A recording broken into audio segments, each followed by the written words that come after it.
Welcome to the SDA Housing Podcast, brought to you by NDIS Property Australia. Before starting this episode, we need to provide a general disclaimer. Information contained in this podcast is general in nature only. It does not take into account the objectives, financial situation, or needs of any particular person. You need to consider your financial situation and needs before making any decisions based on the information in this podcast. And you should consider seeking independent and professional advice for your personal circumstances. All right, let's begin. Hello everybody, my name is Minh and I'm your co-host with Debbie from the office here at NDIS Property Australia, and you're listening to the SDA Housing Podcast, a show that explains, highlights, guides and brings awareness about all things SDA in this ever-changing NDIS world. Debbie, how are you? Hello Minh, I'm well, thank you. Today is a topic, a very quick topic about cash buffers. Buffer for funds for your acquisition purchase of a SDA property. And we thought it'd be important to explain to our investors because I think, Debbie, you had a call the other day with a pre-approved investor, so to speak, with $1 million, and he'd be doing so much homework and he knows pretty much everything until you ask the question, what about this, what about that, what about that? So tell me, Debbie, more about this conversation you had with the client, Debbie. Yeah, look, he had gone through all of the information he thought he needed to know, was very well educated on how SDA worked, the costs of the property, his potential returns, all of that.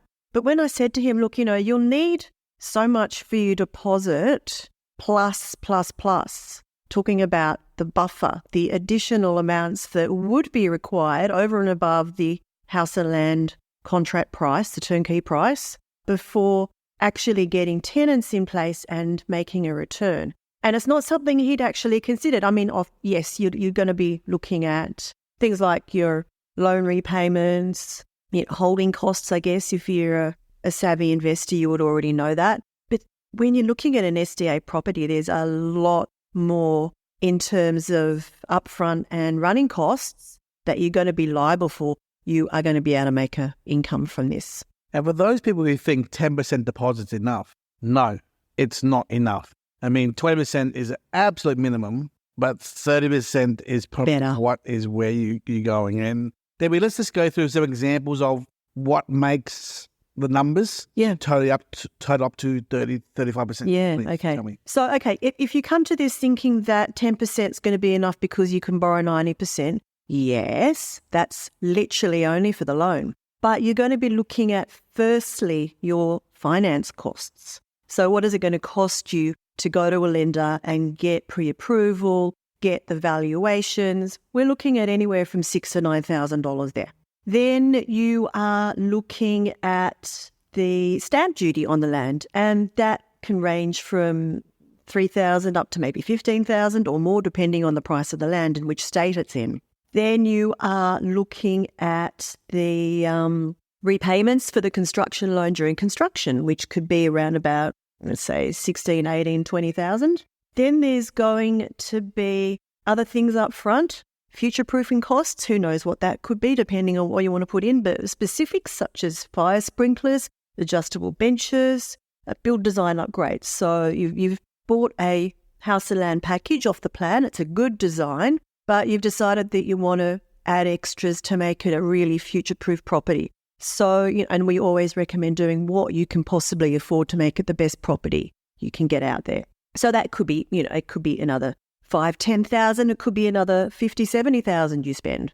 And then there's going to be things like a furniture package you may need to purchase. There might be the valuation shortfalls once you've got the property completed, because, and also, buffer for a vacancy period when the property is completed, because we know you're not going to get a participant in the first day you settle. Firstly, the property has to be certified, it has to be enrolled with the NDIA.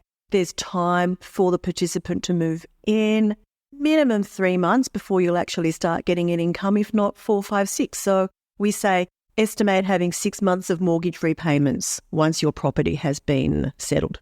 And probably the last fee that a lot of people may have some idea about but don't know how much it could be is the provider fees, engagement provider fee and procurement of the participants. And that can be anywhere from 13 to maybe 25,000. So that's a rough overview of what all the different costs are you could be looking at in addition to your bank deposit. Yeah.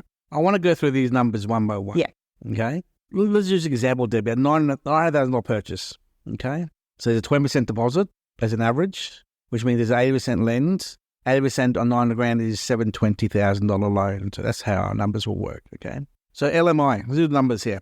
LMI at 80% is 1.5%. So 1.5% of $720,000 is about $10,000. $10K for the LMI. Yes, and that's something I didn't mention in my list. Stamp duty. So if it was Victoria, it would be 15 grand stamp duty. Otherwise, other states probably around about 6 or 7. No, it's about 3 in SA, and it's probably minimum of 9 or 10 in the others. So let's assume 7K stamp duty for land. Okay, let's assume that number.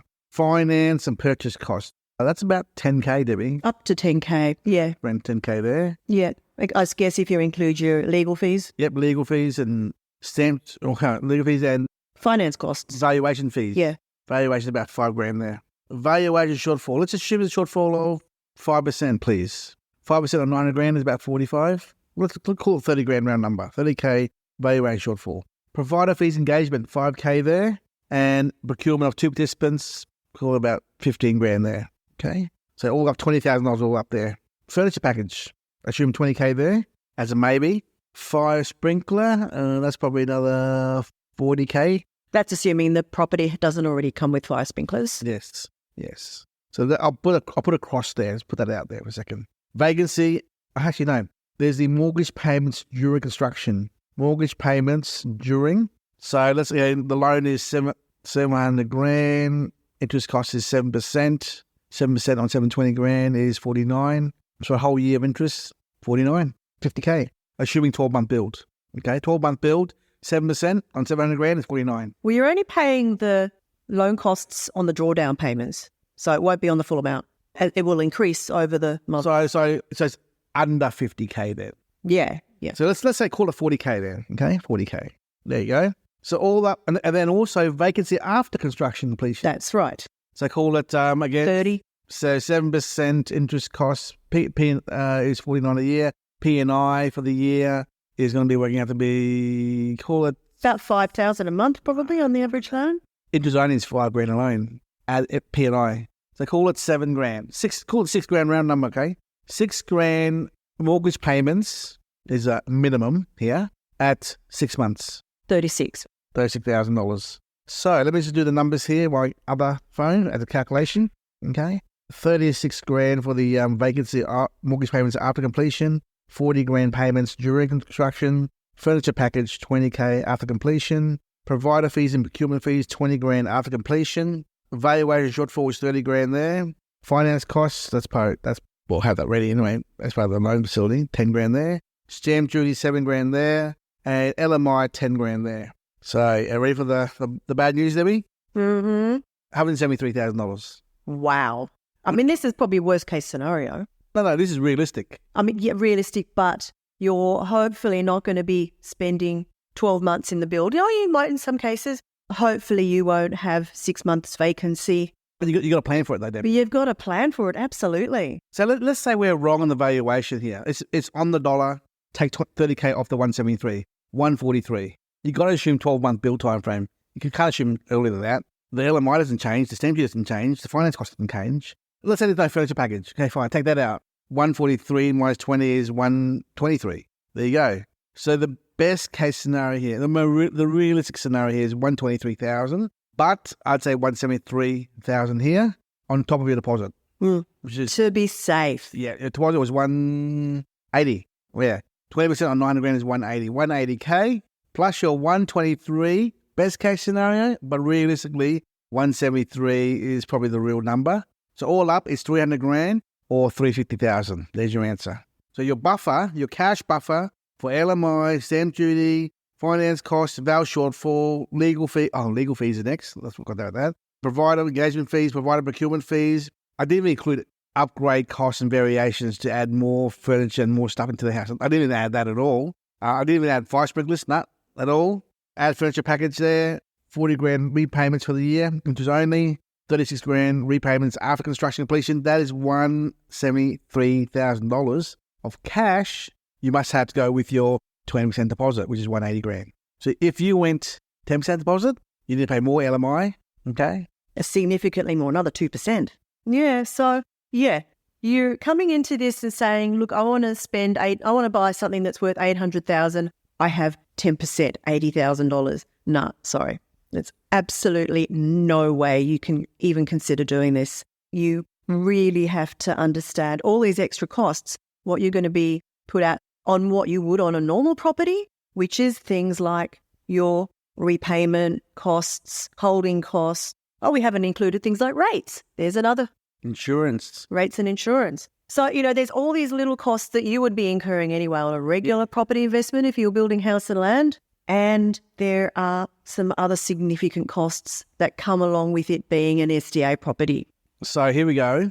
As soon as your house is built, or just as it's being built, insurance on the house. Yeah. $6 grand right there.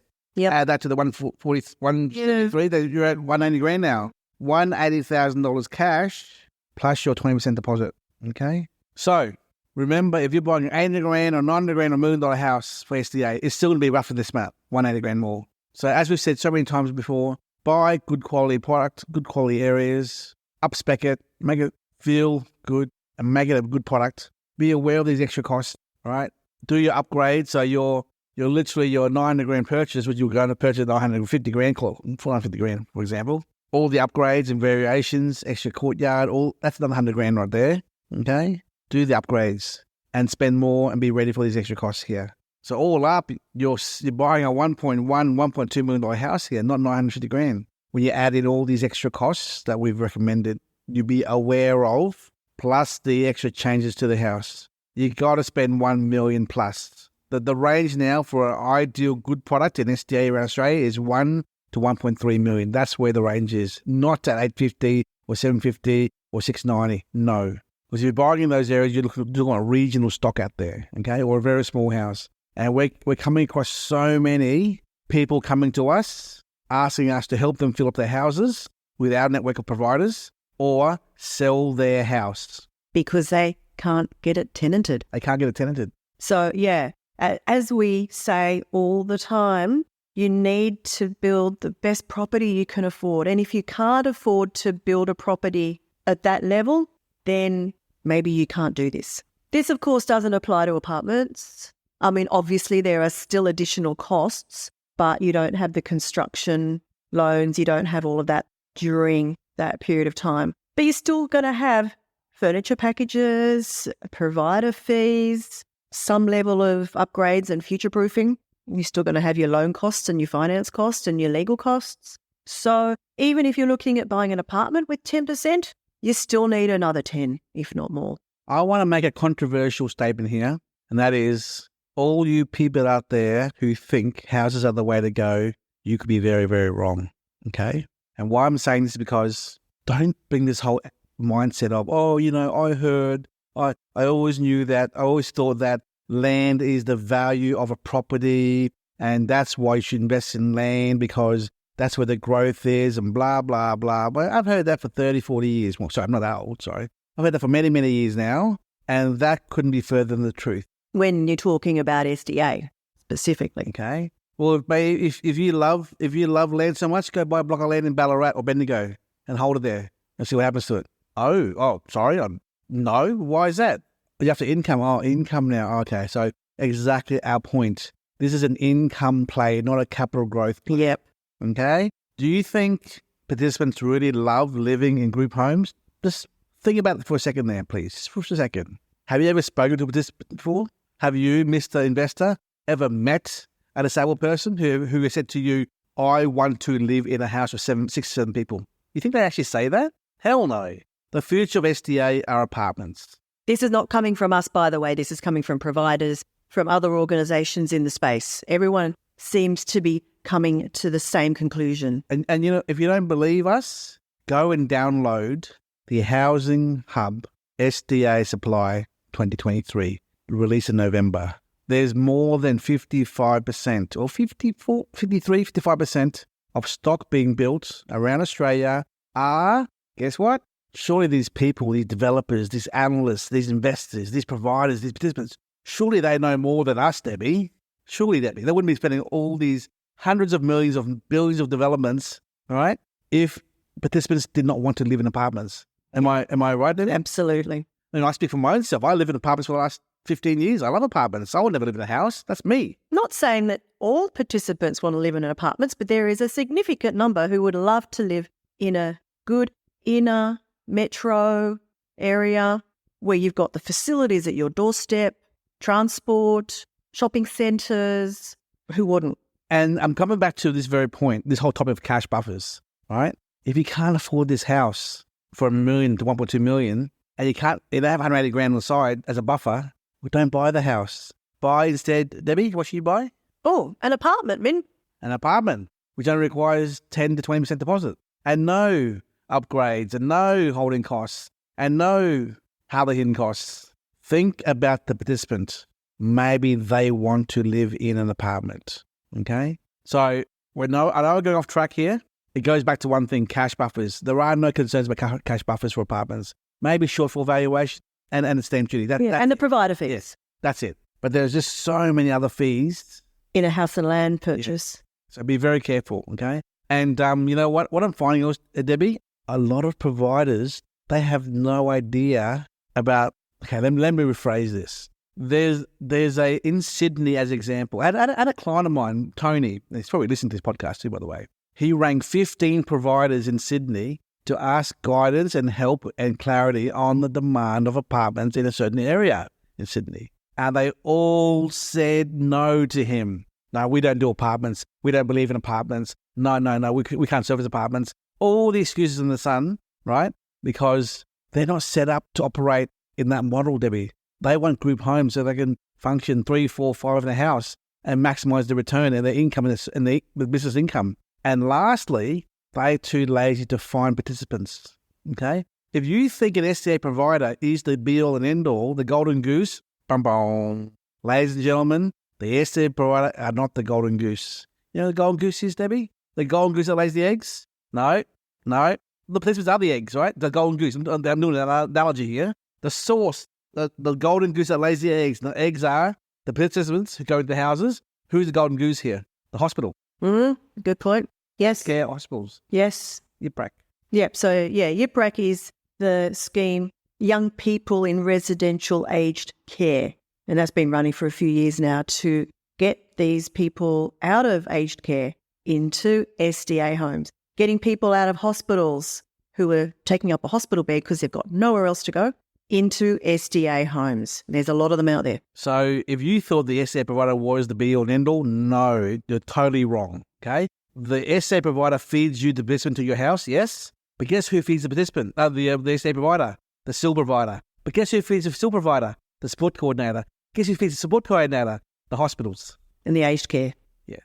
So there's like 5 or 6 layers of organisation between you, the investor, landlord, and the participants. And even still, in that, to go back to that roadmap there, investor, so SDA provider, SIL provider, maybe a support coordinator, OT. Before the hospital, inside the hospital itself is the OT, the nursing, the NDES coordinator, and the hospital itself. So there is 8, 9, 10 people right there relevant to the discharge of that participant from hospital. Not the SDA provider. No, sirree. Not at all. Okay? So how is this relevant to apartments? Oh, it isn't. The relevance is, a lot of people are anti-apartments because they don't understand the model. Or they've been given the wrong information. Or they've been brainwashed. We've all been brainwashed to think that houses are the be-all and end-all and are the only solution of property investment for SDA. But guess what? There are no SDA houses in Sydney, in our metro. There are no houses in Melbourne in a metro. There isn't. Why? Because it costs $1, $2, $3, $4, $5 million for a block of land. How do you build a house where the land costs $2 million? You can't. So what's the solution, Debbie? Apartments. Apartments. Oh, there we go again. The A word. Anyway, I'm going off topic. Go full circle. Back to the topic, cash buffers. It's much more easier to go to transaction for an apartment because there's no requirement other than 10% deposit per purchase while you wait for the delivery of that, probably the next year or 2 years. Whereas houses require a lot of cash buffer up front now, today, right? 20% deposit and other costs now, today. Whereas an apartment is only 10%, and that's it, okay? Yeah. It all comes down to your serviceability of your mortgage, your outlay of costs and what you can afford and whatnot, okay? And if you can't afford an apartment, what can you afford? What's next on the list? Villa? A villa. There's 650 to 750,000 each, yeah. Anyway, Debbie, I think we've wrapped up the whole cash buffer topic. We went off track there a little bit, but anything more to add regarding this topic here of buffers? No, I think that pretty much covers it. House and land packages are going to be very, very expensive at the end of the day with what you really need to get it across the line and to the point where it's ready for tenancy. An apartment is far more financially doable for a lot more people. Just be aware, though, that final price on the package is nowhere near what you need to actually purchase it. And I want to make another smartest comment here. I apologise for being rude here, but I'm working very closely with 2 providers, very unique boutique providers, bespoke providers, and we know the tidal wave of stock coming to completion at the end of 24 country. Mm-hmm. This is stock that was started selling or being construction started a year and a half ago that are coming to completion, right? If you look at the housing hub supply, end of 24 is a big, massive bar showing the completion of stock and placement of participants, and the end of 25 is another big, tall bar. Just look at the document, guys, okay? Myself, my team here, and these 2 providers are going to be out there poaching participants in the further regions of the suburbs in Sydney and bringing them into the apartment market, okay? Because we understand apartment modelling, apartment funding, and we understand the risks of privacy, safety of participants in group homes, right? All you SIL providers out there who are hiding participants in your SIL legacy houses, all right, guess what? We're going to start poaching them from you because these participants deserve a better life than being held against their will, entrapped in an old group home, who have no say in the ability of their future lifestyle, how they live their lives, in a modern day world in a brand new property like an apartment or a brand new house, okay? So we'll be hunting and poaching them from those unprofessional SILs who don't know, who don't give their clients, the keywords are? Choice and control. Choice and control. I love CCs, don't you? They come in all shapes and forms. And in our world, CC means choice and control, my friend. So we're going to do our best to bring awareness to the public being investors and providers and participants and their families that, hey, you have choice and control to live how you live your life. And unfortunately, and I'll go off topic here, I'm sorry, but families also withhold their family members, their children, from exercising choice and control, because why? Mummy knows best all the time, right? Every mother thinks they know best for their disabled child, number one. Lo and behold, their disabled child want to get away from mum and dad, okay, live their own life.